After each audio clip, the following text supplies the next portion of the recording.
Salut à tous, c'était un fiasco qui était devenu attendu par Disney. Et oui, lorsqu'on lance un remake de Blanche-Neige sur le ton wokisme, et que d'un coup Donald Trump revient à la présidence et qu'il fout un petit coup de pied dans ce mouvement woke, le remake live action de Blanche-Neige, sorti en mars 2025, fait véritablement un gros flop, et c'est un échec cuisant au box-office, avec à peine 88 millions de dollars de recettes mondiales pour un budget colossal de 270 millions.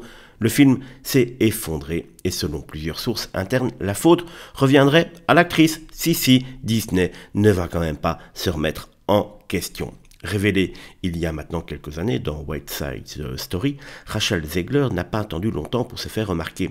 À 23 ans donc, elle incarne Blanche-Neige moderne, féministe, assumée.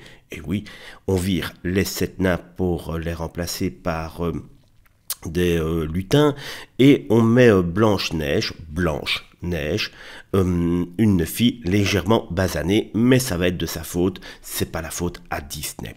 Et qu'est-ce qu'on lui reproche derrière ce conte revisité? Donc c'est la réalité politique qui a rattrapé la fiction. En août 2024, l'actrice publie sur X un message simple, mais pour certains explosif: and always remember Free Palestine.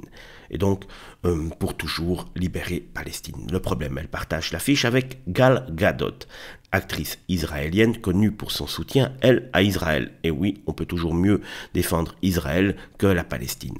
Disney se retrouve donc pris dans une tempête diplomatique. À en croire Variety, le studio aurait tenté de faire supprimer le message de Rachel Zegler. Elle refuse, le mal est fait.